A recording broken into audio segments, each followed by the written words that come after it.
ከኤርፖርት በ5 ደቂቃ ርቀት ላይ በምትገኘው በቦሌ ቡልቡላ በወለል አንድ ቤት ብቻ የሆኑ ጂ+3 እና ጂ+4 ቪላ ስታንዳርድ አፓርትመንቶች ግንባታቸው ከ70% በላይ የደረሱ ቤቶችን ከአልቴራ ሪል ስቴት ለመኖሪያም ሆነ ለኢንቨስትመንት ተመራጭ በሆነችው በቦሌ ቡልቡላ 60,000 ካሬ ላይ ያረፈ ዘመናዊ መኖሪያ መንደር 45,000 ካሬ በላይ ገንብተን ቃል በገባነው መሰረት አስረክበናል። በፉሊ ፊኒሽድ የምናስረክባቸው እነዚህ አፓርትመንቶች ባለ 2 መኝታ 110 ካሬ 4.3 ሚሊዮን ቅድመ ክፍያ በ14.4 ሚሊዮን ብር ሙሉ ክፍያ ግራውንድ ፍሎር ላይ፣ ባለ 3 መኝታ 130 ካሬ በ5 ሚሊዮን ብር ቅድመ ክፍያና ከ16.6 እስከ 17.7 ሚሊዮን ሙሉ ክፍያ በአንድ ዓመት ውስጥ የሚረከቡት። በውስጡ የልጆች መጫወቻ ስፍራ፣ የከርሰ ምድር ውሃ፣ ሰፊ ፓርኪንግ፣ የልጆቹ ደህንነት፣ የቤተሰቡ ምቾትና የዘመናዊ ኑሮ ፍላጎት ሁሉንም በአንድ ቦታ። ፈጥነው ለሚመጡ 10 ደንበኞች ልዩ ቅናሽ ተዘጋጅቷል። ዛሬውኑ ይደውሉ፣ ቦታውን ያስይዙ። አልቴራ ሪል ስቴት፣ የዘመናዊ ኑሮ አዲስ ምርጫ።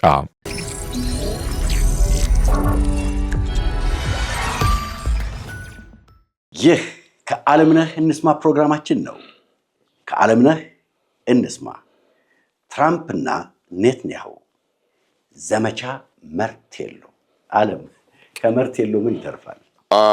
እንግዲህ ያ መርቴሎ ማለት ብዙ ሰው ላያውቅ ይችላል። የከተማ ሰው በተለይ መርቴሎ ብዙ ጊዜ ድንጋይ ፈላጮች የሚጠቀሙበት ነው እና መፍለጥ መፈርከስ የሚል ነው። እንግዲህ የመጀመሪያው ዘመቻ ስም የኢራንን አገዛዝ ይጥለዋል ተብሎ ታምኖበት የነበረው ዘመቻ ታላቁ ቁጣ ነው። ኢፒክ ፊውሪ ነው። በዚህ ውስጥ ደግሞ በእስራኤል በኩል የነበረው የዘመቻው ስም ኦፕሬሽን ሮሪንግ ላየን የሚል ነው። አንበሳ አገሳ ልትለው ትችላለህ። እነዚህ ሁለት የተጣመሩ ጥቃቶች 47 ዓመታት የገነገነውን የኢራን አገዛዝ ምንም እንኳ ዋና ዋናዎቹን በአመራር ደረጃ በጦር መሪ ደረጃ በተዋረድ የመታ ቢሆንም በርካታ የጦር ማምረቻ ተቋሞችን፣ የሚሳኤል መተኮሻዎቹን፣ ዋሻዎቹን፣ የኒውክሌር ተቋማቱን እነዚህ ሁሉ ተደምረው የኢራንን አገዛዝ እንደ አገዛዝ ሳይጥለው ቀርቷል እና ጦርነቱም በዚህ ምክንያት እንደምታውቀው ጦርነቱ በ6 ሳምንት ቆሟል። ድብደባ አሁን የተፈጠረው ሁኔታ በማንኛውም መመዘኛ ለአጥቂዎቹ፣ ለዘማቾቹ፣ ለአሜሪካና ለእስራኤል የተሻለ ሁኔታ አይደለም። ብዙዎች የሚሉት ፕሮባብሊ ከጦርነቱ በፊት የነበረ ሁኔታ ይሻላቸዋል የሚያስብልም ነገር አለ። አሁን አንዳንድ እንደምናነባቸው ነገሮች ማለት ነው። ዓለም አሁን ለምሳሌ የኢራን አመራሮች በዚህ መጠን ተመተው አመራራቸውን አጥተው በዙሪያቸው ያሉ ኢራንን ለከፍተኛ ደረጃ ያደርሳሉ ያበቃሉ የሚባሉ ሰዎቿን አታ አሁን ባላት አሰላለፍና ቁመና መገኘቷ በራሱ ኢራንን እንደ ሀገር እንዴት ትገልጻታል? አሁን ያለንበት ውጤት 100% የኢራን ውጤት ነው ብሎ ለመደምደም ያስቸግራል። አብዛኛውን ክፍል የዶናልድ ትራምፕ ውጤት ነው ማለት ይቻላል። ለምሳሌ ከዶናልድ ትራምፕ በፊት የነበሩ የአሜሪካ መሪዎች ጦርነት ውስጥ አይገቡም። ከመግባታቸው በፊት ጊዜ ይወስዳሉ። በመጀመሪያ ደረጃ ከቤት ውስጥ ከኮንግረስ ነው የሚጀምሩት። እንደ አሜሪካ ነው አቋም የሚይዙት። ዲሞክራቶች ቢሆኑ የኮንግረስን ድጋፍ አባላት አግኝተው ነው። ያም ባይሆን እንኳ አጋር የምትላቸውን ሀገሮች 2-3 በተለያዩ አጋጣሚዎች አግኝተው አወያይተው አሳምነው እና መጨረሻ ላይ የአሜሪካ አቋም የምትለው የለም የጠቅላላ የነሱ አቋም ይሆንና ወደ ድብደባ በሚሄዱበት ጊዜ ደግሞ ያለሙትን ወይም ደግሞ ያቀዱትን ነገር መፈጸም ነው። ጦርነቱ የሚቆመው በዚህ ሂደት ነው።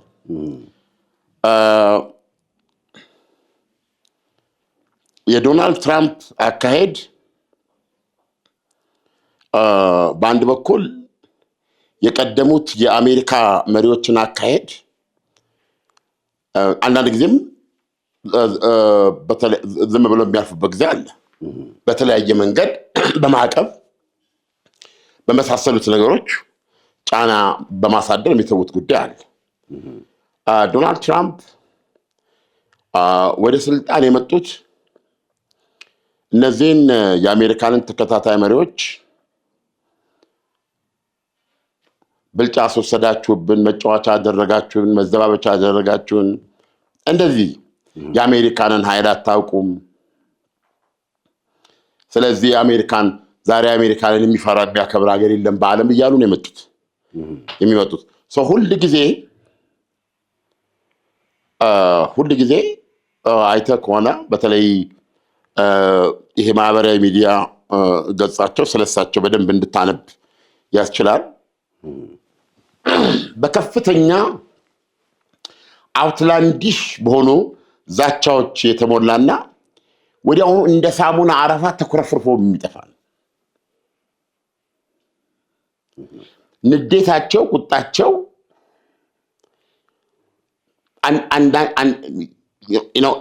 ኤቭሪቲንግ በሰውየው ስነ ልቦናዊ ሁኔታ ላይ ተመረኮዘ ነው። ሙልጭ ተደራርገው የመሰዳደብ ባህሪ ያላቸው ለምሳሌ የዳዝም ማይንድ ማለት ይሳደባሉ ወይም ጠላትን ያሉትን ይቀጽላሉ፣ ያናነቃሉ፣ እንደዚህ ያደርጋሉ። ስለዚህ ከብዙ እንትን ጋር ስለሚገጥመው ከብዙ ቦታ ደግሞ እሳቸውን የሚያጥላላ ነገር ብዙ ትሰማለህ። እንደዚህ አይነት ፐርሶናሊቲ አላቸው። ስለዚህ ይሄ መታፈር፣ መከበር የምትላቸው ነገሮች ብዙ አይደሉም እሳቸው ጋር። ሁል ጊዜ ሰማይ የደረሰ ዛቻ ስተው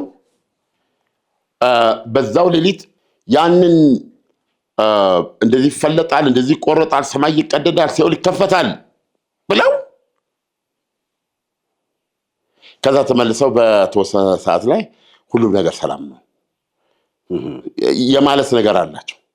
ስለዚህ ይጀምራሉ እንጂ አሁን ይሄ ሚሊተሪ ፓተርን ናቸው። ይሄንን ያውቃሉ። አሁን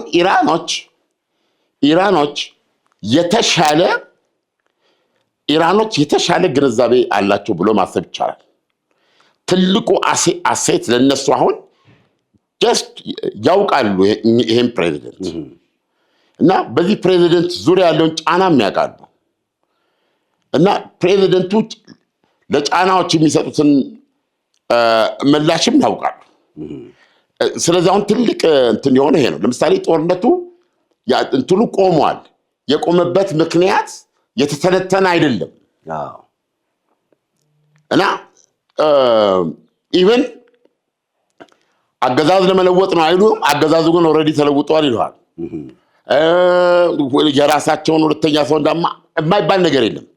ሰው አሁን በዚህ ሂደት ውስጥ ምንድን የሆነው እኔ ብቸኛ ተጎጂ ሆኖ የሚታየኝ በዚህ ውስጥ እስራኤል ናት። እንዴት? እዚህ ላይ አሁን በሚታየው ሁኔታ ተጎጂዋ እስራኤል ናት። ምክንያቱም አሁን እስራኤል ከአሜሪካ ጋር ያላት ቁርኝት ጁኒየር ፓርትነር ናት። ስለዚህ እስራኤል ተስፋ የተሳሰረው ከዶናልድ ትራምፕ ጋር ነው። ዶናልድ ትራምፕ ደግሞ እያደር ምን ይባለው ከዛ ቴል ምን ይባለው ይሄ እሳት ላይ እንደወደቀ ላስቲክ ማለት ነው።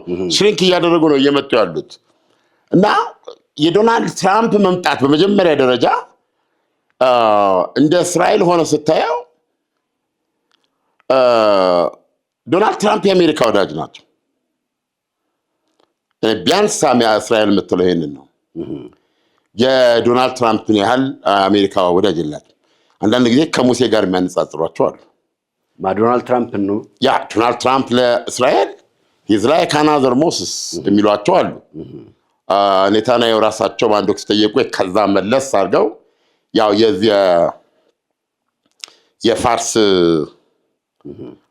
ንጉስ ወደ እስራኤላውያንን ዳሪዮስ እስራኤላውያንን ከባቢሎን ስደት በኋላ እስራኤላውያንን ወደ ለሀገራቸው ያበቃቸው ማለት ነው። ሙሴ የኢራን ወይም የምንድን ነው የፐርሺያ መሪ የፋርስ መሪ ንጉስ ናቡከደነጾር ነው ለቤተ መቅደስን ያፈረሰው እና እስራኤላውያን በግዞት ወደ ባቢሎን የወሰደው ማለት ነው። ከዛ በኋላ የፐርሺያ ንጉስ ነው ስሙን ሪፈር ማድረግ ይቻላል ወደ የመለሳቸው ማለት ነው። እና ቤተ መቅደሳቸው ለሁለተኛ ጊዜ ፍራሹ ላይ ገነቡት ማለት ነው። ስለዚህ እሱ እስከ ማለት ነው ኢፍ ኖት ሞስስ በዚህ ደረጃ ነው ያሉት። ነገር ግን ሪስክ አለው። አሁን ምንድን ነው የዚህ ጦርነት አሁን ከዶናልድ ትራምፕ መምጣት ጋር የመጀመሪያ ቪክቲም ምንድን ነው? ዲሞክራሲ ነው አለ። ዶናልድ ትራምፕ ካፋቸው ዲሞክራሲ ሲባል ሰምተህ ታውቃለህ? ሰብአዊ መብት የሚባል ነገር ሰምተህ ታውቃለህ? እነዚህ ኦል ከሳቸው በፊት የነበሩ ዲሞክራቲክ ቫልዩ የምትላቸው ሂውማን ራይትስ የምትላቸው ጉዳዮች ይሄ የአየር ሁኔታ ግን እነዚህ ቤዚካሊ አሁን የምንኖርበት ዓለም ወደድክም ጠላም ዲሞክራሲ ኢዝ ኖት አን ኢሹ። ስለዚህ የዶናልድ ትራምፕ ወደ ስልጣን መምጣት መጀመሪያ ቪክቲም ያደረገው ዲሞክራሲ ነው። ወይም የምዕራባውያንን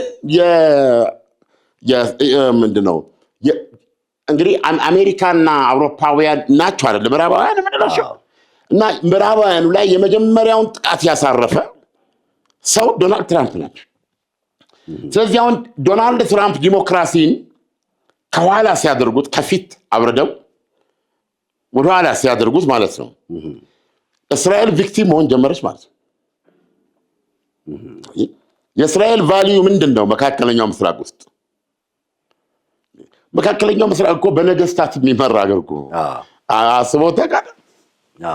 እስራኤል ግን መካከለኛው ምስራቅ በነገስታት የሚገዛ ነው። አሁንም ሀገሩ የንጉስ ነው አይደለም እንዴ? እናውቃለን። የአረብ ጸደይ የተባለ ጊዜ ኦባማ ሂዱበት ያለው ምክንያት አንዱ ነው። እነ ሆስኒ ሙባረክ የተከነበሉት ታዲያ ለምንድን ነው? አይደለም እንዴ? የአሜሪካንን ዘርፍ እያጠቡ የሚኖሩ ናቸው እነ ሙባረክ አይደለም እንዴ? ግብጾች እንደዛ ነው የሚያደርጉት። እዛ እንትን ይላሉ። ስለዚህ ይሄ ነበር የነበረው። ለምን ያንን ዲሞክራሲ ነው ብሎ አስቡ። ኢትስ ላይክ የነሱ አይዲል አሸናፊ ሆነው አረብ ማስ መላው የአረብ ህዝብ ለነፃነቱ ለዲሞክራሲ ተንቀሳቀሰ ብለው ስላመኑ ነው ያው ሁሉ ሀቮክ የመጣው ማለት ነው። አሁን ዶናልድ ትራምፕ ሲመጡ ሄረምከር ዲሞክራሲ የሚባል እሳቤውንም ሰምቶ የሚያውቁ አይመስልም። ስለዚህ አሜሪካን ውስጥ በማውገዝ አይደለም አወራ አሜሪካን ውስጥ ሰዎች እንደ ባሪያ እየተፈነገሉ እየተደበደቡ አይሲኤስ ነው እንደውም አይስክሬም ብለዋል ስሙን እና በጣም እንትን ናቸው የማይፈልጉትን አውጣው ነው ብዙዎቹ በዚህ ታፍነው ምንድነው በአደባባይ እኮ አሁን አሜሪካኖች እኮ በአደባባይ ሞተዋል። በአደባባይ እጃቸው የተጠመዘዘ ሞተዋል። የታጎሩትም ተወስደው የታጎሩበት ቦታ ላይ የሞቱ እንዳሉ ነው የምንሰማው። ወስደው ሌላ ሀገር ላይ ወሰዱ የሚዘረግፉት ገብቷል። አሁን አንዷ ጌም ምንድን ነች እሷ አሜሪካን ታላቅ እናድርግ የሚል መፈክር ይዘዋል። አይደለም ያን ጊዜ እንግዲህ ይሄ የሚገባቸው ነገር አለ ምናልባት አሜሪካንን አይዴንቲቲዋ ማንነቷ ነጭ ነው ስለዚህ ባክቶ በዲሞክራሲ ሂደት ነው አይደል የዲሞክራሲ ሂደት ሆኖ ነው ኦባማ ስልጣን ላይ ለመጣት ይችላል የዲሞክራሲ ሂደት ሆኖ ደግሞ ኢቮልቭ ሲያደርግ እንደ ሶሳይቲ አሮጌ ቫልዩ በአዲስ ቫልዩ እየተካሄዳል ሰው እየተገማሻክ ነው የምትሄደው እና ለውጡ ቶለሬት የማታደርገው ፖይንት ላይ ሲደርስ በለፍሬን የምትይዝ ከሆነ it's no democracy ስለዚህ አሁን ዶናልድ ትራምፕ ያን ሂደት አቁመው የአሜሪካንን ክርስቲያናዊ ቫልዩ መሰረት ያደረገ ከዚህ ክርስቲያናዊ ባህሉ የአውሮፓ ስደተኞች የአውሮፓ አዲስ ኑሮ ፈላጊዎች የቆረቆሯት ሀገር ነች አሜሪካ የቆረቆሯትን ሴስ አሁን በመናቃት መልኩ ማለት ኢንዲጂነስ አይደሉም ስደተኞች ናቸው እነሱም ነገር ግን እነሱ ቫልዩ ላይ ተመረኮዘች አሜሪካ ናት ከዛ በኋላ እዚህ ስደርስ አሁን ባክ አሜሪካንን ነጮቹ አየርላንድ እንግሊዝ አውሮፓ ምኑ ያን ወደዛ መሰረት እየወሰዱ ነው ያሉት አይዴንቲቲ ሊኖራት ይገባል ነጭ ክርስቲያን እንደዚህ የሚል ማለት ነው በዚህ ውስጥ ሊያስነሷቸው በቻሉት ኃይሎች አመካኝነት እነዚህ ነገሮች ደግሞ ለመፈጸም ኃይል ያስፈልገኛል ለይሳቸው አካሄድ ስልጣኔ መስፋት አለበት ገባ ህገ መንግስት የሚባል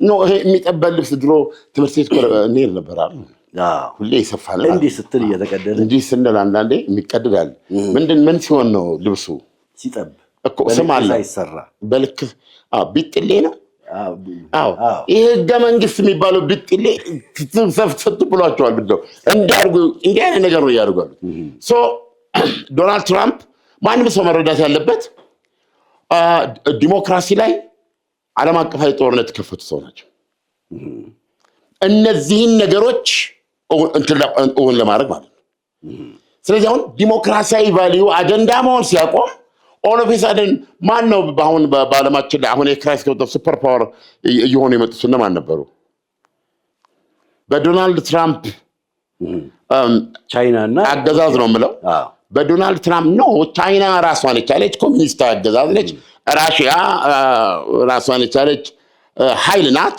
እንዲያልክ ትሄዳለህ ግን አሜሪካንን ይዘን ዶናልድ ትራምፕ የዶናልድ ትራምፕ አሜሪካ ነች እና ያላትን አቅም ይዛ አሜሪካ ምን አይነት ሀገር ሆና ነው የመጣችው ከዶናልድ ትራምፕ ጋር በታምንም ባታምንም ያለማችን አሁን የሰባቱ የበለጸጉ ሀገሮች ቢባሉ አሉ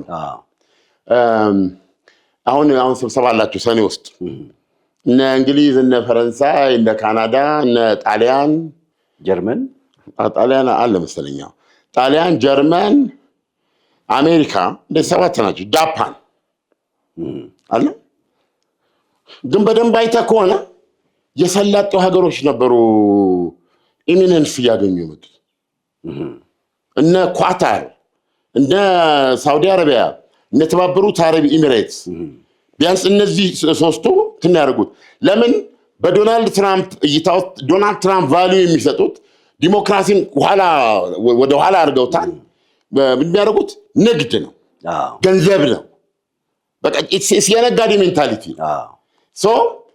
ለአሜሪካን አገባውላት አሜሪካንን ሰጠዋት ብሎ የሚያስቡት ነገር በሙሉ ገንዘብ ሞኔታይዝ በገንዘብ ደረጃ ያለው ስለዚህ የመጀመሪያ ትልቁ ጉብኝታቸውም እንደምታውቀው ብዙ የተወራለት ብዙ የተዘገበለት እነሱን ካቀባበላቸው ጀምሮ ያየነው በሰላጤ ሀገሮች ነው እነዚህ ደግሞ ጉበኞቹ ሶስቱም የሰላጤ ሀገሮች ንጉሳውያን ናቸው ገብቷል ከሳውዲ አረቢያ በስተቀር ጥቂት የራሳቸው 1 ሚሊዮን የማይሞላ ህዝብና የውጭ እንትን የሚያደርጉ ሀገሮች ናቸው ስለዚህ አሁን የዶናልድ ትራምፕ መንግስት የሚገለጸው በዚህ ነው ወይም ደግሞ ጥቅም የሚል ነገር ብቻ ነው ያለው በዚህ ተነሳ የዶናልድ ትራምፕ መንግስት ዲሞክራሲን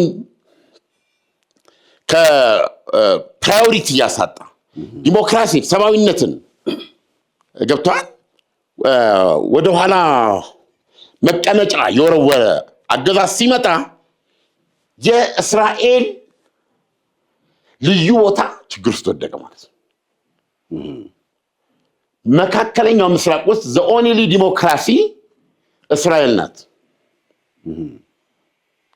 ስለዚህ የምዕራባውያን ትኩረት እስከዛሬ የኖረችበትን መንገድ ዲፌንስ እነዚህን ሁሉ ነገሮች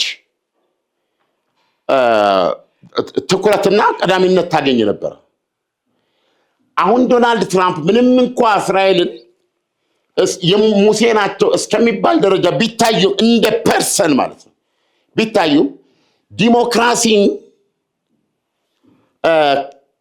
የዲሞክራሲን ደረጃ ዝቅ ስላ ወይም ኢሬሌቫንት ነው ማለት ይችላል በዶናልድ ትራምፕ አይደለም ነው እንጂ አሁን አያይዘ እንድትመልሰው አለ። አሁን ለምሳሌ እንግዲህ ዶናልድ ትራምፕ ሲመጡ በትራቸው ያረፈው አውሮፓም ላይ ጭምር ነው። ምክንያቱም የአውሮፓውያኖችን ቫሊዩ ዝቅ አድርገዋል። አውሮፓውያኖች ይከተሏቸው የነበረውን የዲሞክራሲ የተለያዩ አይነት ነገሮችን ዝቅ አድርገዋል። ስለዚህ ዶናልድ ትራምፕ ከአውሮፓውያኖች ጋር የነበራቸውን ወዳጅነት ዝቅ በማድረጋቸው ምክንያት አውሮፓውያኖች ከዶናልድ ትራምፕ ጋር አልተሰለፉም። ስለዚህ አሁን እስራኤል እና አሜሪካ ከኢራን ጋር ያደረጉት ጦርነት ላይ አውሮፓውያኖች ምንም እንኳን የጋራ ጥቅም ቢኖራቸው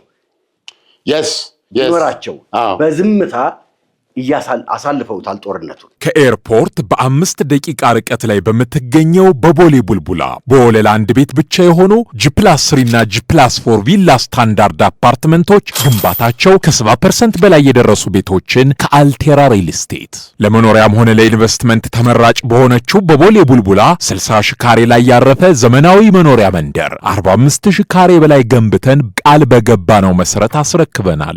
በፉሊ ፊኒሽድ የምናስረክባቸው እነዚህ አፓርትመንቶች ባለ 2 መኝታ 110 ካሬ 4.3 ሚሊዮን ቅድመ ክፍያ በ14.4 ሚሊዮን ብር ሙሉ ክፍያ ግራውንድ ፍሎር ላይ፣ ባለ 3 መኝታ 130 ካሬ በ5 ሚሊዮን ብር ቅድመ ክፍያና ከ16.6 እስከ 17.7 ሚሊዮን ሙሉ ክፍያ በአንድ ዓመት ውስጥ የሚረከቡት። በውስጡ የልጆች መጫወቻ ስፍራ፣ የከርሰ ምድር ውሃ፣ ሰፊ ፓርኪንግ፣ የልጆቹ ደህንነት፣ የቤተሰቡ ምቾትና የዘመናዊ ኑሮ ፍላጎት ሁሉንም በአንድ ቦታ ፈጥነው ለሚመጡ 10 ደንበኞች ልዩ ቅናሽ ተዘጋጅቷል። ዛሬውኑ ይደውሉ፣ ቦታውን ያስይዙ። አልቴራ ሪል ስቴት የዘመናዊ ኑሮ አዲስ ምርጫ። ቤዚካሊ የዶናልድ ትራምፕ አሜሪካና የአውሮፓውያኑ ካውን ሼር የሚያደርጉት የጋራ ነገር የለም አይደል? ያ የትራንስ አትላንቲክን ቃል ኪዳን የመሰረተውም እኮ ይሄ ምዕራባውያን የምንለው የዲሞክራሲ ቫልዩ ነው። ዶናልድ ትራምፕ መጨረሻ የታሪክ ድካቸው መገለጽ ካለበት ቀዳማዊ ትራምፕ ነው ሊባል የሚችሉት ንጉሳዊ ናቸው። ይሄ ማጥላላት ማውገዝ ወይም የሰውየውን እንትን መቀነስ አይደለም። የስልጣን አያያዛቸው የስልጣን አመራራቸው ኤቭሪቲንግ እሳቸው ላይ የተመረኮዘ ነው። ስለዚህ አሜሪካ አሁን እውቅና ባትሰጠውም በንጉስ ስርዓት ውስጥ ናት ማለት ግን ይቻላል። በጣም እርግጠኛ መሆን የሚቻለው ብዙ አሜሪካውያን ሌትስ ሴይ በዶናልድ ትራምፕ የተደሰቱ እንዳሉ እናስብ። እነሱ 7ኛው ሰማይ ላይ ናቸው ቢባል በእነሱ ተቃራኒ ያሉት ደግሞ ከመሬት በታች ጥልቅ ውስጥ ነው ወድቀው የሚገኙት። እያንዳንዷ የዘመነ ትራምፕ ደቂቃ ለእነሱ መቀመቅ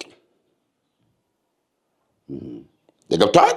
ስለዚህ አሁን ለዚህ ነው ሁሉ ነገር ሪዲፋይን ሊደረግ የሚችልበት ጊዜ ላይ ናለው። ይሄንን ትርጉም ለመስጠት ይሞክራሉ እነ ራሽያ፣ ቻይና፣ ኢራን ዋቴቨር አንድ ላይ ሆነው አዲስ ነገር ነጋ፣ ዓለም በአንድ ኃይል ማትገዛበት የሚል እኔ ከገባድ ይቅርታ ጋር ወደፊት ሲደረግ ነው ያለ ዓለም በብዙ ኃይሎች የምትገዛበትም ነገር ትክክል ነው ብያለሁ።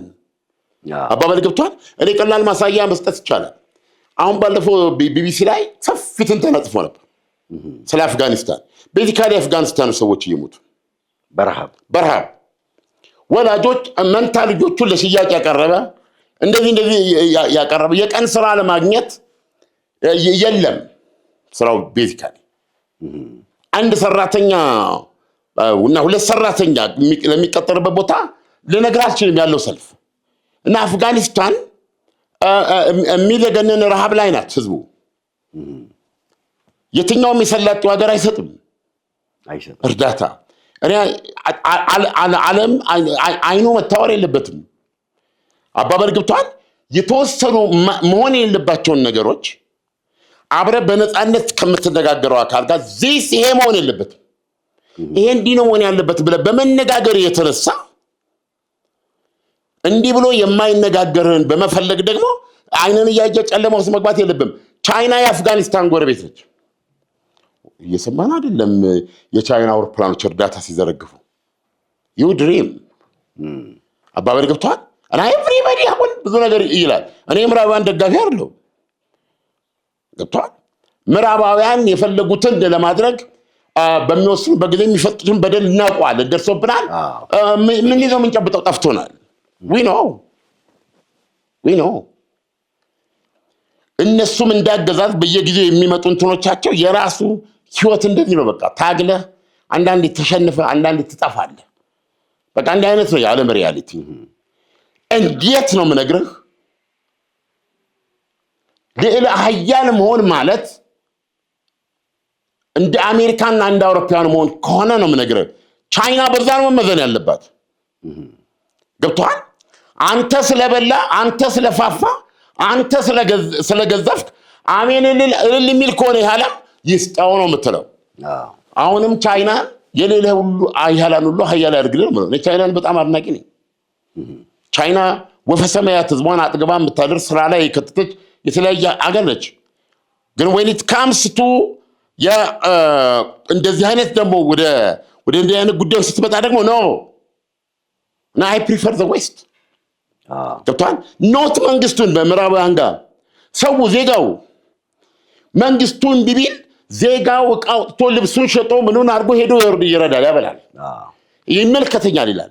ስርዓቱ ቢያንስ በዜጋ ደረጃ እንዲንቀሳቀስ ይፈቅድለታል። አትችልም። አሁን በአንጻራዊነት እየመጡ ያሉት ኃይሎች ጋር አትችልም። ራሽያ የሆነ ይሄን ማሰብ እና ይሄን አይነትም ነገር መርሳት የለብንም። አትችልም። ለምን ማዘር ቴሬዛ ናትም አትችልም። ፑቲን የሚያወዱትን ነገር ማድረግ አትችልም ቻይና የሆነ። ስለዚህ ወደ ተሻለ ነገር ነው መሄድ ያለበት አለ። ወደ ተሻለ ነገር ወደ የሚቶን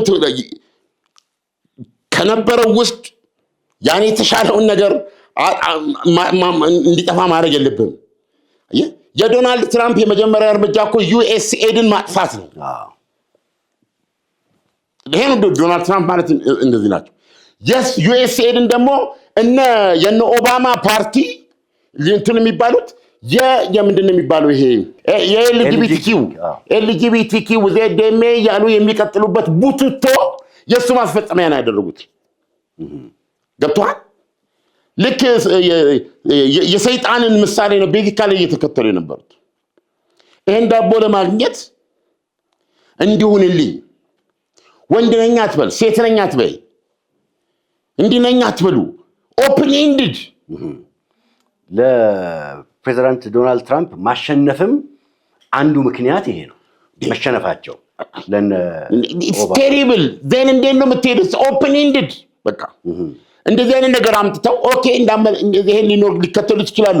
ማስገደጃ ከዳቦ ጋር ያይዘው የእርዳታ መስጫውን እናውቃለን ከፖለቲካ ጋር በፊት ከዲሞክራሲ ጋር አሁን አልፎ ተርፎ ምንድነው ወሲባዊ ምርጫ በወሲባዊ ምርጫ ወይም አንተ ሆንክበት አልሆንክበትም በምትቀበለውና በማትቀበለው ይሄን ተቀበል። ወንድሜ ከፈለገ እንዲሁን ልጆች ከፈለጉ እንዲሁኑ ብለ እንደ ቤተሰብ እንኳን ቫልዩ ሲስተም ልታርግ የማትችልበት ነገር ሲያርጉ ነበር የነበሩት የኦባማ። አንዳንድ ጊዜ ኢትስ ዳንጀረስ። ገብቷል። ለምሳሌ ኦባማ በአሜሪካ ፖለቲካ ውስጥ ነጭ አይደለም፣ ጥቁር አይደለም፣ ክርስቲያን አይደለም፣ ሙስሊም አይደለም። he's just an average man, an average idea። የኦባማ እንትን አሁን ሰዎች ኦባማን ያደንቃሉ። ኦፍ ኮርስ ታደንቀዋል። በጣም ኢንተሌክቹዋል ነው ምናምን ነው። ነገር ግን ስጋና አጥንት የለው። አባባሌ ገብቶሃል። የሆነ ቦታ ላይ መግባት የለብህም አንተ ካልሆንክ። እዛ ቦታ ላይ አንተ መሆን ከሌለብህ መሆን የለብህም። ኮሌክቲቭ ቫልዩ አለ አንድ ቦታ ላይ። የነዛ ሰዎች ቫልዩን የማትጋራ ከሆነ ለጥቅሙና ለምናምን ስትል የዛ ኮሚቴ የዛንትን ሊቀመንበር መሆን የለብህም። ተባበራቸው ባለመግባት ገብቶሃል። አንተ እንደራስህ አመለካከት እንደራስ እንትን ዱር ከሚመስል ጋር ነው መሄድ ያለብህ። እዛ ጋር ሄደህ ማፍረስ የለብህም። ኦባማ ባለበት ጊዜ እነዚህ ነገሮች በጣም ድምፅ እያገኙ መጡ። አሁን ልትመልሳቸው የምትችላቸው ሶሻል ፋክተሮች እንትኖች አይደሉም። ስለዚህ ደግሞ በዚህ በኩል ስትቀድ በዚህ በኩልም ይከፈታል። መጨረሻ ላይ ምን ገባ? በተለይ አፍሪካ ሆነ አርሰን ራሳችንን መመገብ ያልቻልን ህዝቦች ምን አይነት ወሲብ ነው ደስ የሚላችሁ? ይሄ ብቻ አይደለም እንዴት ተቀበሉ የሚል በጣም የሚዘገንም ኦባማን ከመሰለ የአፍሪካ መሰረት ካለው ሰው የማይጠበቅ ገብቷል ስድና ልቅ የሆነ ስርዓታቸው ማስፈጸም ያደረጉት ዳቦን ማለት ነው። ለራበው ሰው ዳቦ ይከለክላሉ። የራበውን ሰው ወንድ ልጄን ለወንድ ድራለሁ በል እያሉ ይሄን ማለት ነው ያደረጉት ነው። you know so we know በዚህ ዶናልድ ትራምፕ ትልቅ እድል ሰጥቷል። ግን ዶናልድ ትራምፕ ሲመጡ ምንድን ያደረጉት? you see እዚህ ጋር ያለ ትልቅ ቫልዩ ያለው ነገር አለ። እሳቢውን ወሰደው ኖ እርዳታን በፖለቲካ ፍላጎት ማስፈጸሚያ አንቀበልም። እርዳታ ግን ለቸገረው ለራበው ለምሳሌ የኤችአይቪ ምንድነው መድኃኒት ብዙ ነፍስ ነው የሚያድነው። አሁን ካልኩሌት አድርጎ ከ3 ዓመት በኋላ ከ4 ዓመት በኋላ ይሄን ያህል ሰው ይሞታል። ሰው እኮ ነው የሞተው። የወሊድ ብዙ ነገር አሜሪካ የምትሰጠው ነገር በሙሉ ነው ከዚህ ጋር ይቆም። so you see the game here ምን always ስትፈልግ ብሮድ የሆነ ነገር ነው እና ለውጡን በዛ ውስጥ ነው ማግኘት ያለበት። የምንሳሳተው ነገር ነው የምንጠላውን ነገር እናያረግና ያንን የምንጠላውን ነገር ለማስወገድ ስንሄድ የከፋ ኃይል ይመጣል። ዶናልድ ትራምፕ ምናልባት የከፋ ኃይል ናቸው ማለት ይቻላል። ለምን እነዛ ይሄንን ስድነት እየሰበኩም ቢሆን አልፎ አልፎ የሆነ ጉሮሮ ይሸፍኑ ነበር። የሆኑ በመቶ ሺዎች በሚሊዮኖች የሚቆጠሩ ኤችአይቪ እንትኖች እንትን ያገኙ ነበር። አሁን መጡ የለም። ገብቶሃል? you see ለክፉ ነገር አለ ምላሽ የሚሆኑ እርዳታ በመሰረተ ሐሳብ እርዳታ በምንም መመዘኛ ጽድቅ ነው። በሃይማኖትም ቢሆን ማናችን እርዳታ ያስፈልገናል የሆነ ቦታ አይደለም እንዴ? ዋና የካፒታሊዝም አቀንቃኛቸው ባንች አትላስ ሽራግድ ብላ የጻፈችው ራሽያ አሜሪካዊት ሳምቲንግ ስሟን አልትሩይዝም ነው የምትለው። አንተ የፈለከውን ገንዘብ ያዝ። ለምን እዚህ ጋር መጥቶ በእንተ ስመ ለማርያም የሚለው ሰስታል? ዋይ ምን አገባ? በአጠቃላይ የባይብልን ኮንሰፕት የወንጌል ሐሳብ ለሷ ተጨባጭነት የሌለው አንተ መራመድ ስትችል ለምንድን ነው የምትሰጠው ብላ የምትከራከር ተለትን ሴት ናት። ከዛ በላይ ትርጉም ካላት ልጆቹ እዛ ሌላ ቦታ አውሩ እንደዛ የምትል ናት። የካፒታሊዝም የትልቁ እርካቷን የጻፈችው ግን አለ እንደው ለሚፊሽ እቺ ሴትዮ ከአሜሪካ የዜግነት ወስዶ ነበር አንድ ስቴጅ ላይ በህይወቷ ማለት ነው። ምን ማለት ነው? ይሄንን ወድቃ ማለት ነው። yes ምዕራባውያኑ ሀገር ሰራ ላይክ ለምሳሌ አውሮፓ እኔም በእስራኤል አውቃለሁ። ይሄን ስትችል ትሰራለህ። ስራ ገብተህ በምትሰራበት ጊዜ ደሞዝ አለ። ከደሞዝ ላይ እንደማንኛውም ግብር ምናምን እንደዚህ ይቆርጡሃል። ከእናንተ በዚህ መንገድ የሚሰበሰበው ደግሞ ለስራ አሁን በዚህ ሰዓት ስራ ላይ ለማይገኝ ሰው ደሞዝ ይከፈልበታል። መብራቷ መክፈል ያቃታቸው ይከፈልበታል። this is a system social justice ማለት ይሄ ነው ያለው። እና ይሄንን ሰው በጣም ነው የምትልቀው። ገብቷል? ከዛ በኋላ ግን በተቁጥ ብላ ምን ባረጋሽ ተወስደል ከሶሻል እንትን ማለት ነው ተወስደ ነበር። አየህ? ስለዚህ ስጋና ደም የሌለው አእምሮ እያል አእምሮ አለ አንድ ጻፊ የሰውነታችንን አንድ አምስተኛ ፍልና አንድ አራተኛ ነው የሚወክለው። ቀሪው ከአእምሮአችን በላይ ብዙ ነው አይደል እንዴ? ገብቷል? እና ጭንቅላት የሚለው ግንዛቤያችን ሰብአዊነት ከሌለው ስጋና አጥንት ከሌለው እሳት ነው። ገብቷል? እንደዚህ እሳትን ደግሞ አልፈልግም ነው ጭንቅላት ማለት ያው በሷ በዚች ማን ስሟን ሊጽፉልን ይችላል እንትን የጻፈችው ማለት ነው። ገብቶር ማን ጉግል ቢያደርግ ሶሻል ምንድነው የሚባለው ሶሻል ሴኩሪቲ ተጠቃሚ ነበረች የአሜሪካ። በጣም ይገርም። ታዲያ መርሃን አትበላም ነበር you see። ስለዚህ እርዳታ መስጠት የአሜሪካ ዩኤስኤድ እንደ ሳቤ እንደ ትልቅ ነገር ነው፣ መቋረጥ የለበትም። ለምን የአንድ ሰው ህይወት ይሞታል መዳን ሲችል? ይሄ ብቻ ነው ዓለምን የሚያድነው። ዩሌት ብዙ ሰዎች በሚሞቱበት እንትን የምታመጣው ነገር nothing ገብቷል። በጭራሽ ሊሆናችን የሁሉም የእድገት መነሻ የሚሆነው ህይወት ስታድን ነው፣ ህይወትን በማዳን ስትጀምር ይሄ ነው። ስለዚህ ዶናልድ ትራምፕ በዚህ ምታው አጥፍተውላል አሁን ቶታሊ የለም እና ዲሞክራሲ ዋናዋ የዲሞክራሲ ቀንዲሏ ስትጠፋ አሁን ዲሞክራሲን እስከነዳው የማሆኑ ቁጭ አለ የአውሮፓውያኑ ነው ያለው። አውሮፓውያኑ ደግሞ የራሳቸው ችግር አለባቸው። እነሱን እንደዚህ እንዳልስተው ወደ እስራኤል ስትመጣ መካከለኛው ምስራቅ ውስጥ ነፃ ፕሬስ ያለባት መንግስት እንደ መንግስት የሚተችበት ፍርድ ቤት የሚጎተትበት ሀገር እስራኤል ብቻ ነው። ኔታንያሁ አሁን ድረስ ዶናልድ ትራምፕ ምህረት አድርጉላቸው ብሎ ፕሬዚደንቱን ይሰውዬ ጦርነት ውስጥ ነው ያለው። ክሶች ነገር ያለው ደግሞ የኔታንያሁ ላይ የቀረበው የሙስና ክስ በእውነት ነው ምን ሌላ ሀገር ሆነ ሲሰማው ታዝናለህ። የሚያስቅ ነው። ውድ ዋይን ከምን አትቀበለ ጠጣን፣ ውድ ቶስካኖ ከ1 ቢሊዮን ተቀበላቀስ ነው ግን ቲዘር በዚህ ደረጃ ፍርድ ቤቱ ነፃነቱን ተመልከት። አሁን ከዶናልድ ትራምፕ ጋር የዲሞክራሲ ቫልዩ ስለወደቀ ዲፌንዲንግ እስራኤል is not that important። ያ ነው የመጀመሪያው ጉዳት ለእስራኤል እሱ ነው። አሁን መካከለኛው ምስራቅ ውስጥ ማን ነው ኢምፖርታንት? ዶናልድ ትራምፕ ባነጉት ስርዓት ውስጥ ሳውዲ አረቢያ፣ የተባበሩት አረብ ኤሚሬትስ፣ ኳታር ገብቷል። because they are kings። የዩናይትድ ስቴትስ አሜሪካ ፕሬዚደንት የአውሮፕላን ስጦታ ቦይንግ የአሜሪካ አውሮፕላን እኮ ነው እዛ የሚመራው። ኤርፎርስ 1 6 ፎቅ የሚያህል አውሮፕላን ቆሸሸባቸው ለዶናልድ ትራምፕ። ምክንያቱም እሳቸው በግል ከፍተው የሚገቡት ሄሊኮፕተራቸው የበራቸው እጀታ ወርቅ ነው፣ ወርቅ የተሰራ ነው። this is typical ኪንግሊ ንጉሳዊ ነው ቤዚካሊ ሂሳቢያቸው አይደል እንዴ? የሄሊኮፕተራቸው እጀታ ወርቅ ምንድነው ከወርቅ የተሰራ ከሆነ ዋይት ሃውስን አሁን ምን ያደረጉት ነው? አሁን የሚያሰሩት መደነሻ አዳራሽ አለ።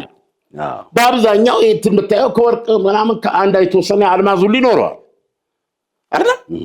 under no circumstances ከዲሞክራሲ ሂሳብ ውስጥ የሚወለድ አይደለም።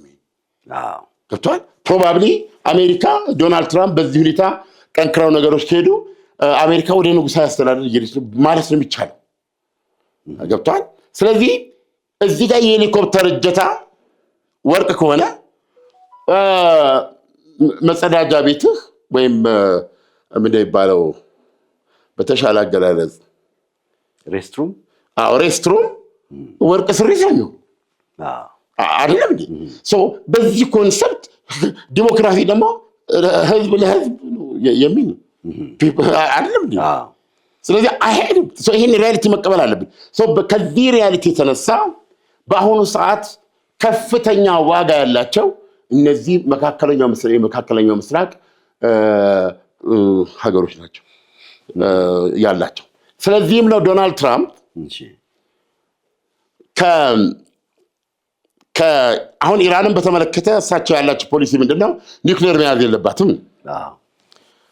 መያዝ የለባትም። አሜሪካንን የኢራን አገዛዝ ታላቋ ሰይጣን ይላል፣ እስራኤልን ደግሞ ትንሿ ግልጋዩ ሰይጣን ይላል። እስራኤልን በተመለከተ ግን ማጥፋት እንችላለን ብሎ ያምናል። እስራኤል መጥፋት አለባት ብሎ ያምናል። አሁን እስራኤል within this context ከኢራን ጋር ከኢራን ጋር ያላትን ፍልሚያ ለመምራት የዓለም አቀፍ ድምፅ አለ። ገብቷል። ምክንያቱም እስራኤልን ቤዚካሊ የዓለም ኦፒኒየን ነው እንደገና ሪስታብሊሽ ያደረጋት። እስራኤልን መልሶ በቦቷ በታሪኳ ላይ የመሰረታት የዓለም አስተያየት ነው። የተባበሩት መንግስታት ጠቅላላ ጉባኤ ውሳኔ ነው። ኖቬምበር 29 1949 እስራኤል የዓለም አመለካከትን ችላ ልትል አትችልም። ዓለምም እስራኤልን ችላ ይላት። ይሄ ሪያሊቲ፣ ይሄ እውነታ አለ። ነገር ግን አሁን በዚህ ጦርነት ላይ ዶናልድ ትራምፕ እሑድ ዕለት ከጠቅላይ ሚኒስትር ኔታንያሁ ጋር ተነጋግረዋል። ከጠቅላይ ሚኒስትር ኔታንያሁ ጋር ከተነጋገሩ በኋላ ከተነጋገሩ በኋላ ማክሰኞ ዕለት በኢራን ላይ ድብደባውን ለማካሄድ ተወስኖ አሁን የሰጠነውን ርዕስ የዘመቻ ርዕስ ተሰጥቶታል። መርቴሎ ተብሏል። ዘመቻ መርቴሎ። ራሳቸው ዶናልድ ትራምፕ እንዳሉት ዘመቻ መርቴሎ ሊካሄድ 1 ሰዓት ሲቀረው የሳውዲ አረቢያው አልጋ ወራሽ መሐመድ ቢን ሳልማን፣ የተባበሩት አረብ ኤሚሬትስ ፕሬዚደንት መሐመድ ቢን ዛይድ፣ እንደዚሁም የኳታሩ ኤሚር ነው። እነዚህ 3ቱ እጄን ያዙኝ ነው የሚሉት ዶናልድ ትራምፕ። ጌታዬ እንዴት ያለ ስምምነት የተንቀሳቀሰ መሰሎት? እና ጠጅዎን ከቃታው ያንሱ አሏቸው። አሁን እንደምናነበው ውስጥ ለውስጥ እነዚህ ሀገራት ቱርክ ተጨምራ ፓኪስታን ሌላ ሀሳብ አቅርበዋል። ምን አይነት ሀሳብ? ዋናው የፕሬዝደንቱን እጅ የያዘው ሀሳብ ነው። የሀሳብ ምን ይላል? አሜሪካና ኢራን ዲክሌሬሽን ኦፍ ኢንተንት ማለት እንደገና ሌላ 30 ቀን ተጨማሪ። ዶናልድ ትራምፕ እኮ እስካሁን ጊዜን በተመለከተ የከለከሉት ነገር የለም። ሌላ 30 ቀን ተሰጥቶ በዚህ 30 ቀን ውስጥ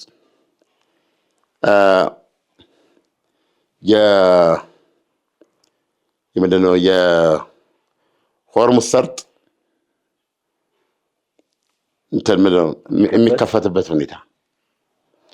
የሚከፈትበት ሁኔታ የሚለው እንግዲህ እንደነገርኩ ነው። አንዳቸውም የትኛው እዚህ ሀሳብ ላይ በሚቀጥሉ 30 ቀናት ውስጥ አሁን ይሄ ዲክሌሬሽን ኦፍ ኢንተንት ተደረገ ማለት ተኩስ አቁም ያመጣል ማለት ነው። አይ ዶንት ኖ በዚህ ምን እንደጠየቁ አላውቅም። ፕሮባብሊ ይሄንን ሁለቱ ሀገሮች ሲፈራረሙ አሜሪካና ኢራን በ30 ቀን ውስጥ የሆርሙዝ ሰርጥ መከፈት አይደለም አሁን ጥያቄው። የሆርሙዝ ሰርጥ መከፈት ምን አይነት መከፈት? ከጦርነቱ በፊት ወደ ነበረበት ዓለም አቀፋዊ መተላለፊያነት መመለስ ወይስ በኢራኖች ይዞታ ስር በኢራኖች ፈቃድና ኪራይ ግብር እየከፈልክ የምታልፍበት መንገድ ነው? ይሄ ጥያቄው ይሄ ነው። ኢራኖችም በዚህ በኩል ማንም አያልፍም፣ በቃ ከዚህ በኋላ የእኛ መዋኛ እናደርጓለን አላሉም። ኢራኖችም ያሉት እስከዛሬ በነፃ ሄዳችኋል፣ ከዚህ በኋላ ግን የኛ ነው፣ ትከፍላላችሁ በመርከብ $2 ቢሊዮን አይደለም እንዴ ያሉት። ሴነው ለምን ጦርነት ያስፈልጋል? ያ ከሆነ ድርድሩ ምንድነው ነው? ድርድሩ ይህ ከጦርነቱ በፊት የዓለም ነፃ መተላለፊያ የነበረ ወተርዌይ ወደ ነበረበት እንዲመለስ ድርድር በዚህ ደረጃ እንኳን ድርድሩን አያስቀምጡት። ስለዚህ ምንድነው የወተርዌዩ መከፈት ይላል። ችግሩ መከፈቱ አይደለም አሁን ነው እንዴ? አይደለም። ኢራን መች ዘጋች? ወደ ቀደመው ኢራን እኮ የዘጋችበት ምክንያት አለ። ኢራን አልዘጋችም። ቴክኒካሊ ስሩሚ ይለፉ ነው። ከእስላማዊ አብዮታዊ ዘቤ አሁን ፎርም አውጥታለች። ያንን ፎርም ትሞላለህ፣ ትነጋገራለህ፣ ራስን አይዴንቲፋይ ታደርጋለህ፣ ዜን ታልፋለህ። ስታልፍ መከፈል ያለበት አለ በይፋ ስታስቀምጠው ያንን ትሰጣለህ። በሰላም ድረስ ብለህ ሸኘዋል። ጠላት የሚሉትን አይደል ደግሞ አታልፍም። የተወሰኑ ሀገሮች ናቸው እነሱ ፊኒሽድ። ሰው ሁሉ እንትን የለም ያለ ጦርነት የሚሆን እኮ ነው። why you need to fight for this እንጂ ኢራኖች አልዘጉም። ኢራኖች እግራቸውን እንዲያደርገው ምን አባክ ታመጣለህ ብለው እንደዚህ ነው ዘዲነት አላለም። እንደዚህ በቃ በእኔ በኩል ነው የምታላለ እንትን በዚህኛው ጣብቅ ላይ በዚህ እለፍ ነው ያሉት። አሁን ጥያቄው ምንድን ነው? ከዚህ ጦርነት መጀመር በፊት ግን የሚከፈል ክፍያ የለም፣ እግሩን የሚዘረጋብ የለም። የምታልፍበት መተላለፊያ ነው። ጥያቄው ወደዛ ይመለስ። በዚህ ደረጃ አይገልጹትም። በ30 ቀን ውስጥ ድርድር ይደረጋል። እሱም ድርድር ምንድን ነው የሚለው ወተር ዌይ የሚከፈትበት ይላል። ስለዚህ ምን ማለት እንደሆነ አስበው ያቀረቡት። ሁለተኛ የኢራን የኒውክሌር ፕሮግራም የሚገደብበት ሊሚትድ የሚሆንበት ማለት ነው። መጀመሪያ ላይ እነ ግብፅ አቅርቦት የነበረው ለ5 ዓመት ኢራን ምንም አይነት ዩራኒየም አታበልጽግ፣ ከዛ በኋላ ግን 0.something በዚህ ደረጃ ታበልጽግ የሚል ሀሳብ ነበር። አሁን የዛ ቨርሽን አካል የሆነ ነው የቀረቡት ማለት ነው። እና አሁን እዚህ ጋር ስትመለከት ድርድሩን እንትኑ ምንድነው በዚህ ደረጃ ነው አሁን ጉዳዩን የያዙት። በእስራኤል በኩል ስትመለከት ያሉት ጥያቄዎች ዳይሬክትሊ የኢራን ሚሳኤል እስራኤልን መምታት ይችላል። የእስራኤልን የትኛውን ቦታ መምታት ይችላል። ሁለተኛ የኢራን አገዛዝ የተጋትሮ ተራዳ የሚባለው ኢትስ ፎር ፌርነስ የምታነሳው ነገር ነው የምትለው አንዱ ለምሳሌ ሄዝቦላ ነው። ሄዝቦላ እስካሁን ድረስ ከእስራኤል ጋር ይዋጋል። የሊባኖሱ ፕሬዚደንት ግን ሀገሬን ማዳን አለብኝ፣ የሀገሬ መሪ ነኝ፣ ከእስራኤል ጋር ድርድር አደርጋለሁ፣ ድርድር አድርጌ ይህን ጦርነት ለህዝብ ያስቆማለሁ፣ ይሄ ጦርነት የኔ አይደለም እያሉ ያሉት። ወራዝ ሄዝቦላ ከሊባኖስ አሁንም ይዋጋል። ሐማስ የዶናልድ ትራምፕ የሰላም እቅድ አለ። ያ የተባለው የመካከለኛው ምስራቅ የሰላም እቅድ የተባለው ምንም ባለበት ያው የጋዛ ጉዳይ ነዋሪው ያለበት ሁኔታ አሁንም እህልዋ ይገኛል። እዛ አስቸጋሪ ነው። የተጀመረ ግንባታም እየተካሄደ ያለ ነገርም የለም። ዞር ብለው እያዩት አለም ዶናልድ ትራምፕ የጦርነቱን ያቆሙ ሂደቱን ለመቀጠል ምንም እንቅስቃሴ የለም። እንደምታየው የ4 ዓመት ስልጣን ጊዜ ነው ያላቸው እኚህ ሰውዬ አለም የእሳቸውን ምን ቦርድ ነው ያሉት ቦርድ ኦፍ ዋቴቨር እና የዓለም መሪዎች ሁሉ እዛ ውስጥ እየገቡ ገንዘብ ያስገባሉ ብለው ያወጁታል። ኢቨን የተባበሩት መንግስታት ድርጅት ሊተካል ያሉት ነው። ያ ሁሉ ነገር እንዳለ ቀጥ እንዳለ አለም። ነገር ግን ሐማስ አሁንም የመጨረሻው ጥያቄ ከመጣ ለመዋጋት በሚችልበት መንጉ መሳሪያው ምን እንደያዘ ነው ያለው። ምንድነው የወደፊት የዓለም አቅጣጫ የሚሆነው ነው። ስለዚህ አሁን እዚህ ጋር ኢራንና እስራኤልን እንዴት እየተኩን ያለው ነው። አሁን the worst ከሄደ እነዚህ ሁለት ሀገሮች ይጨርሱት ወይ በራሳቸው መንገድ ገብቷል። አሁን ክሊርሊ የሚታየው ነገር የሰላጡ ሀገሮች አሁን እያደረጉ ያለው ኢንተርፌረንስ እነሱን ከኢራን ጥቃት ለማዳን ነው። አባባል ገብቷል። እነሱን ከኢራን ጥቃት ለማዳን ነው ግልጽ በሆነ መንገድ። ስለዚህ አሁን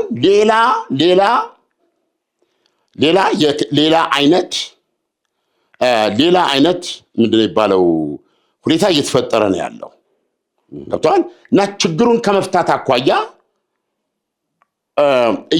እየሄደ ያለ ፌር የሆነ ነገር ያንን አካባቢና ያንን ክልል ሊያድን የሚችል አካሄድ አሁን እድል እያጣ ነው ያለው። ስለዚህ አሁን ውጊያውንስ መቀጠሉ ለሚለው ጥያቄ ዶናልድ ትራምፕ ውጊያውን ቢቀጥሉስ፣ እስራኤልና አሜሪካ ሆነው ውጊያውን ቢቀጥሉስ ለሚለው ጥያቄ የሚወጡ ዘገባዎች ደግሞ ሌላ ነገር ነው የሚሰጡ። ፕሮባብሊ ካሁን በኋላ አስቸጋሪ ሊሆን ይችላል ውጊያውን መቀጠል በራሱ። አዎ ማለት አሁን ከውጊያው በኋላ አንድ ነገር አውቀናል። ከውጊያው በፊት ያላወቅናቸው ነገሮች ማለት ነው። ለምሳሌ በፊት ያላወቅናቸው ለምሳሌ የሰኔው ዘመቻና የካቲቱ ዘመቻ አንድ አይነት አልነበሩም። በሰኔው ዘመቻ ላይ እስራኤል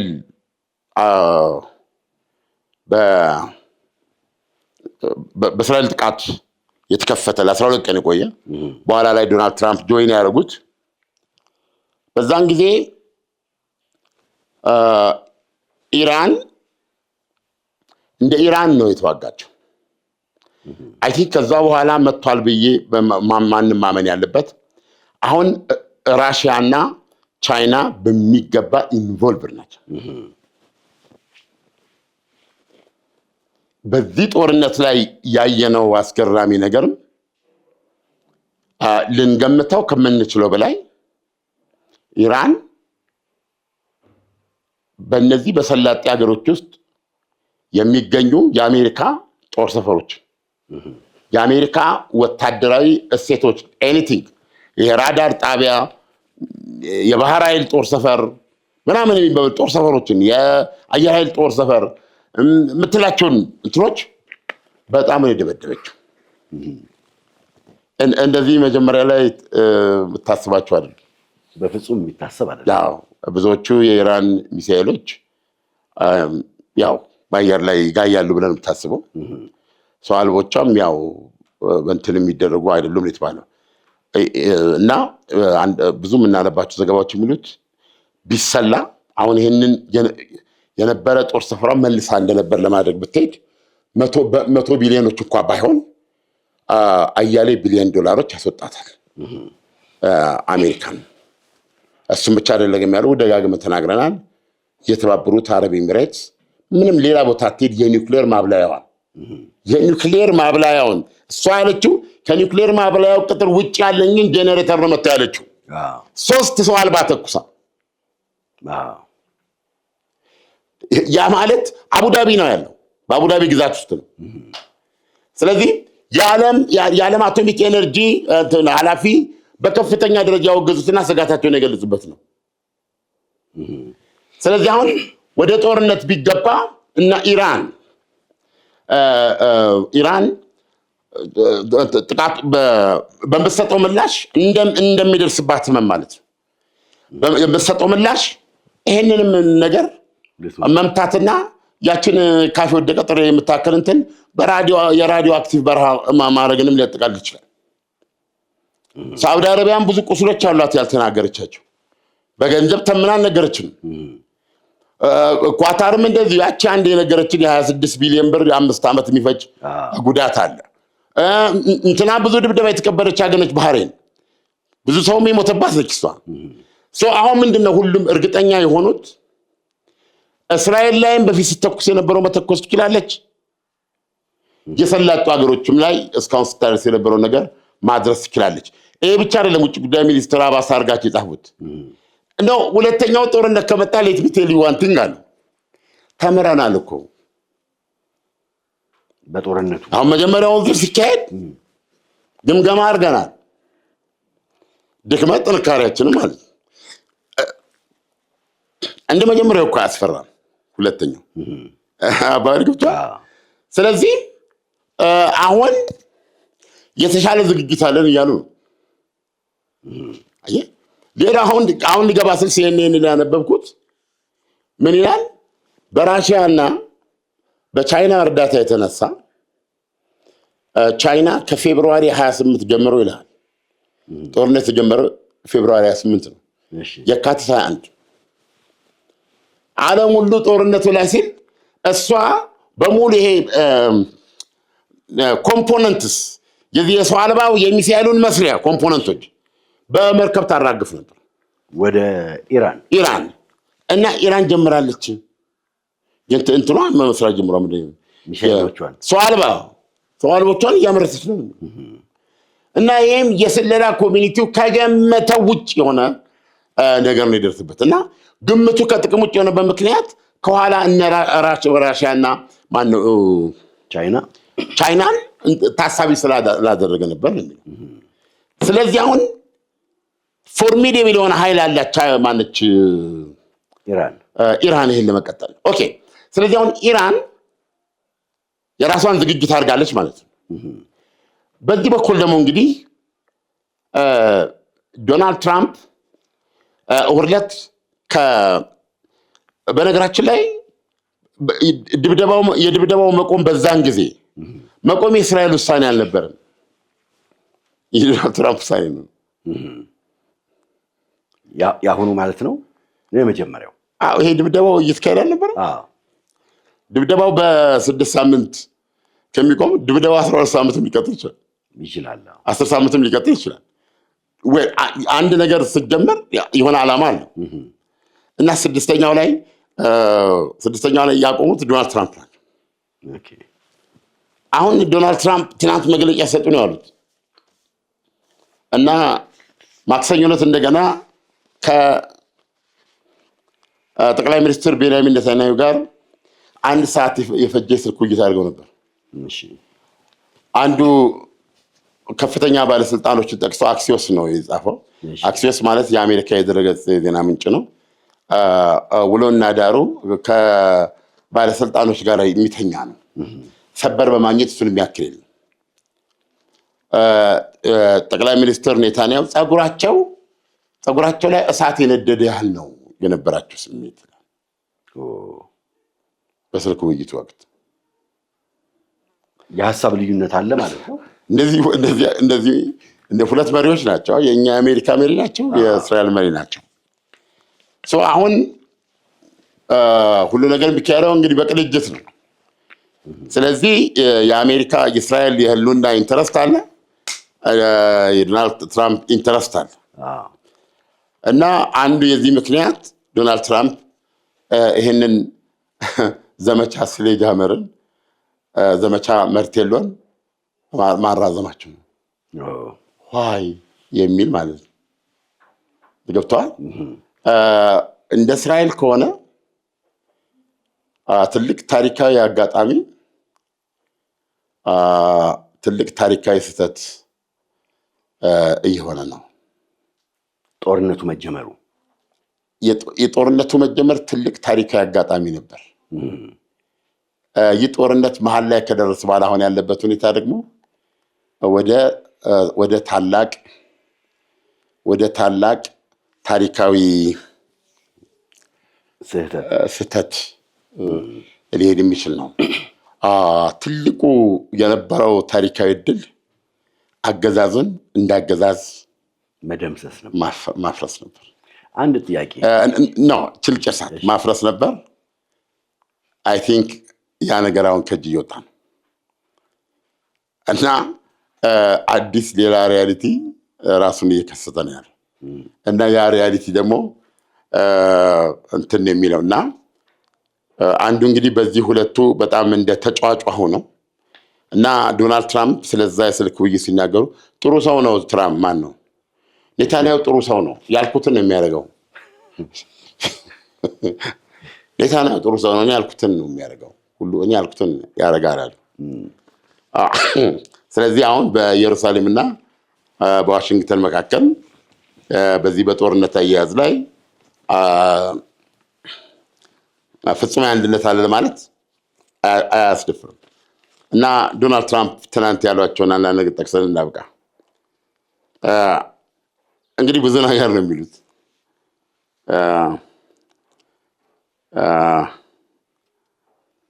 we are in the final stage of Iran war. We will see what happens. መጨረሻው ምዕራፍ ላይ የሚሆነው እናያለን አሉ። ከዛ ደግሞ ምን አሉ? we will either have a deal or we are going to do something that are a little bit nasty አሉ። እንግዲህ አሁን የቀሩን ሁለት ነገሮች ነው። ወይ ውል መፈራረም አለብን፣ አለዛ ደግሞ የሆነ ትንሽ አስጠሊታ የሆነ ነገር መፈጸም ይኖርብናል። ከሁለት አንዱ ነው። ሊትል ናስቲ ቲንግ አሉ። ሊትል ናስቲ ቲንግ ይህ ምን ማለት ነው? እንግዲህ ወይ ውል መዋዋል አለብን። ያ ውል የማይመጣ ከሆነ እንግዲህ እሳቸው ውል የሚሉት እኔ የፈረደበትን የኒኩሌር አጀንዳ አለም እስከ 20 ዓመት ሊቀበልሽ ይችላሉ። በቃ የምታውቀው በፊት ለዘላለም ከዛ በኋላ አንዳውን ኮምፕሮማይዝ ያደረጉት የሰማ ነው። አንድ ኒኩሌር ማብለያ ጣቢያ ይኖራል፣ ሌላው ይፈራርሳል። ከዛ እንዴት እሱም ቢሆን 20 ዓመት ሞራጥ እንትን ነው 20 ዓመት ምንም አይነት የኒኩሌር እንቅስቃሴ አታደርግም። ያ የፈረደበት 60% የበለጸገ 440 ኪሎ ግራም ዩራኒየም ካለበት ወጥቶ ለአሜሪካ ይሰጣል። እስካሁን ድረስ በሱ ላይ ምንም አዲስ አበባ ቀረቡት ሀሳብም ላይ ይሄ ጉዳይ የለም። ዶናልድ ትራምፕ ውል ለመፈራረም ከኢራን ጋር ያሉት ይሄንን አምጥተው እንደዚህ አድርገው እንዲያስረክቡ ነው። ስለዚህ በዚህ ጉዳይ ላይ እስካሁን ምንም ነገር የለም። ስለዚህ አሁን ጦርነቱ የሚገኝበት ሁኔታ ምንድን ነው? የፓኪስታኑ ጄኔራል ፊልድ ማርሻል አሁን ቅድም ባልኩ እቅድ እነ ቱርክ እነ ተባበሩት አረብ ኤሚሬትስ እነ ሳውዲ ምናምን ባወጡት እቅድ መሰረት እሱን ተከትለው ለድርድር በዛሬው ዕለት ኦልሬዲ ገብቶ ይሆናል። አሲም ሙኒር የፓኪስታን ጦር ዋና አዛዥ ናቸው። ፊልድ ማርሻል አሲም ሙኒር ኢራን ይገባሉ። በሌላ በኩል ደግሞ የሚያሻማ አሁን የሚካሄደው ውይይት ደግሞ ኢራን ባቀረበችው 14 ነጥብ ላይ ነው። ዶናልድ ትራምፕ እንግዲህ ትናንት ሲናገሩ ነው የዋሉት። አላወቅንም በውል አንዱ ዜና ምን ይላል? እነ ሳውዲ አረቢያ እንደዚህ እነ ኳታር፣ ቱርክ እነዚህ ያቀረቡት ሀሳብ ነው ይላል። ይህም ሀሳብ እቅዳቸውን መግለጽ በ30 ቀን ውስጥ ምንድነው ሆርሙዝን ማስከፈትን ጨምሮ የኢራንን የኒውክሌር ፕሮግራም መገደብን ሁለቱን ጨምሮ በሌሎቹ ጉዳይ እንግዲህ ሌሎቹ ጉዳዮች የኢራን ጥያቄዎች ናቸው። በእነዚህ ላይ በ30 ቀናት ውስጥ ስምምነት ለመድረስ በሚል ይህን ስምምነት ይፈራረማሉ ማለት ነው። ኢስላይክ እንደ ረቂቅ ስዕል ማለት ነው። ስዕሉ የለም እና ስዕሉ ግን እንዴት እንደሚሳል በዚህ ሸራ ላይ 4x4 እንትን ላይ እንደዚህ በዚህ የሚል በዝርዝር ይሰጣል። አረም እንደዚህ ይደረጋል። ስዕሉን ሳይስለው ይሰጣል። 4x4 አንተኑ በዚህ በኩል ያልፋል፣ አንተ ወስደህ የምታስለው እንደዚህ አይነት ነገር ነው። ከዛ ዲክሌር ይደራረጉና በአንድ ወር የሚል ገደብ አለ። ዴፊኒትሊ በአንድ ወር ሊያልቅ አይችልም። ዴፊኒትሊ አሁን እውነቱን ለመናገር ከሆነ እንዴት አድርጎ 15 ቀን እኮ ተብሎ ተሰጥቶ አንዴ ብቻ ነው መቀመጥ ይቻላል። ከዛ በኋላ አንድ ወር አላለፈው፣ ሁለተኛ ጊዜ መቀመጥ አልቻለም ፓኪስታን ውስጥ። አሁን ይሄ ሪያሊቲ እያለ እንደገና አሜሪካና ኢራን ዲክሌሬሽን ኦፍ ኢንተንት በቃ በእንትኑት ምን ታደርግልኛለህ በወር ውስጥ አብሬ ስደራደር የሆርሙዝ ሰርጥ የሚከፈትበትን ሁኔታ እናወራለን። ዋት የሚከፈትበት ሁኔታ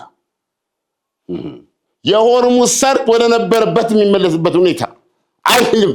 አባባል ገብቷል። አሁንም ኢራን አልከፍትም አላለችም። ኢራን የኔ ነው አለች እንጂ አልዘጋችም። አይደለም ሰላም ሳስታችሁኝ ይለፉ ነው። ግብራችሁን ገብሩ፣ ሰላም ሳስታችሁኝ ይለፉ። ፊኒሽድ እና ከኔ ጋር አትናቆሩ ነው። በቃ ይሄ የኔ ነው አይደለም። ነገር ግን ይሄ ጦርነት ከመጀመሩ በፊት የዓለም ነፃ መተላለፊያ ነበር። ስለዚህ አሁን የዶናልድ ትራምፕ የሚያደርጉት ድርድር ሆርሙዝ ሰርጥን ለማድረግ ነው እና በአንድ ወር ውስጥ አሁን ካለው ኤክስፒሪየንስ ተነስተን በአንድ ወር ምንድን ነው የሚደረሰው? 4ኛ ወር ውስጥ ገባ ማለት ነው። ስለዚህ ሁለተኛ ተንታኞች ምንድን ደግሞ ይሄ ጦርነት አሁን ባለበት ሁኔታ 1 ቀን 2 ቀን እያለ ይሄ ዲፕሎማቲክ መጓተቱ እየቀጠለ በሄደ ቁጥር በብቸኛነት ተጠቃሚ የምትሆነው ኢራን ናት ነው የሚለው። ገብተዋል። ለምን ኦልሬዲ ሰው አልባ መስራት ጀምራለች። የወሩ እስኪጠናቀቅ ድረስ ጎተራዋን ትሆናለች ማለት ነው። በዛ በኩል ደግሞ እስራኤል ስትመለከት እስራኤል እዚህ ውስጥ የራሷ አለውና ድርድሩ ምኑ የሚደረገው ከአሜሪካ ጋር ነው። ስለዚህ ከአሜሪካ ውስጥ ለምሳሌ የኢራን የሰላም እቅድ ላይ የእንትኑም ጦርነት አብሮ ማቆም አለበት ይላል። የሊባኖስ ጦርነት የእስራኤልና የሄዝቦላ ነው የተዋገሉት። ገብቶሃል? በዚህ ጉዳይ ላይ ዶናልድ ትራምፕ ናቸው የሚወስኑት። ዩሲ ትብብሩና አንድነቱ እንደዚህ አይነት ደግሞ የራሱ ጉዳት አለው። በዚህ የተነሳ አሁን በሚታየው ሁኔታ በጣም ብቸኛ ተጎጂ ሆና የምትታየው እስራኤል ናት። ይሄን አሁን የምናገረው ፎር ሴክ ኦፍ ሪያሊቲ ነው እና በተሻለ ሁኔታ ላይ የምትገኘው ኢራን ናት። ፕሮባብሊ ሌሎች እንደሚሉት ፕሮባብሊ በዚህ ደረጃ ጸንታ መቀጠል ከቻለች ኢራን በዚህ ደረጃ ጊዜ መግዛት ከቻለች በዚህ ደረጃ ልታደርስ የምትችለውን አደጋ በማሳየት ተጽዕኖዋን በሰላጤው ሀገሮች ላይ ማሳረፍ እስከቻለችና የቻይናና የራሽያ ተሳትፎ እስከቀጠለ ድረስ ነገሮች የሆነ ቦታ ላይ ዓለም ላይ እየደረሰ ካለው የኢኮኖሚ መማቀቅ ራሷ አሜሪካ በተለይ አሁን ዶናልድ ትራምፕ እግራቸው የፈላ ዘይት ውስጥ ነው ያለው እና ብዙ አሜሪካውያን ኑራችን እየወየበ ነው እያሉ ነው። አይሮክ አቁሙ ይሄን ጦርነት የሚሉበት ፖይንት ላይ ነው ያሉት። በዚህ ውስጥ ነው ያሉት እና እነዚህ ላይ ቆመ ስትናገር ከማንም የተሻለ የሚታየው ለኢራን ነው። ይህ ከዓለምነህ እንስማ ፕሮግራማችን ነው። ጦርነቱ ወዴት እየሄደ ነው? በጦርነቱ ማን እያሸነፈ ነው? በእርግጥም አስቸጋሪና ውስብስብ ሁኔታ ውስጥ ነው ያለው ጦርነቱ። እኛም አዋዜ ታማኝነቱ ለወሬ ነው እያንዳንዱን ዜናዎች ይዘን በየዕለቱ እንቀርባለን። የዛሬው ፕሮግራማችን ይህን ይመስላል።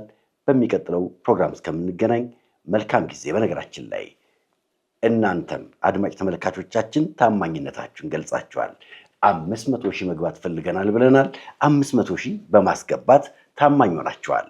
ጉዞ ወደ 1 ሚሊዮን እንቀጥላለን በጋራ።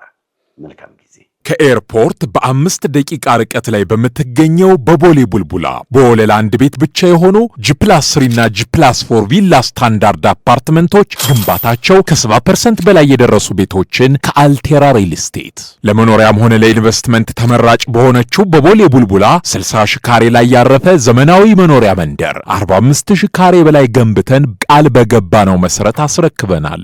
በፉሊ ፊኒሽድ የምናስረክባቸው እነዚህ አፓርትመንቶች ባለ 2 መኝታ 110 ካሬ 4.3 ሚሊዮን ቅድመ ክፍያ በ14.4 ሚሊዮን ብር ሙሉ ክፍያ ግራውንድ ፍሎር ላይ፣ ባለ 3 መኝታ 130 ካሬ በ5 ሚሊዮን ብር ቅድመ ክፍያና ከ16.6 እስከ 17.7 ሚሊዮን ሙሉ ክፍያ በአንድ ዓመት ውስጥ የሚረከቡት። በውስጡ የልጆች መጫወቻ ስፍራ፣ የከርሰ ምድር ውሃ፣ ሰፊ ፓርኪንግ፣ የልጆቹ ደህንነት፣ የቤተሰቡ ምቾትና የዘመናዊ ኑሮ ፍላጎት ሁሉንም በአንድ ቦታ። ፈጥነው ለሚመጡ 10 ደንበኞች ልዩ ቅናሽ ተዘጋጅቷል። ዛሬውኑ ይደውሉ፣ ቦታውን ያስይዙ። አልቴራ ሪል ስቴት፣ የዘመናዊ ኑሮ አዲስ ምርጫ።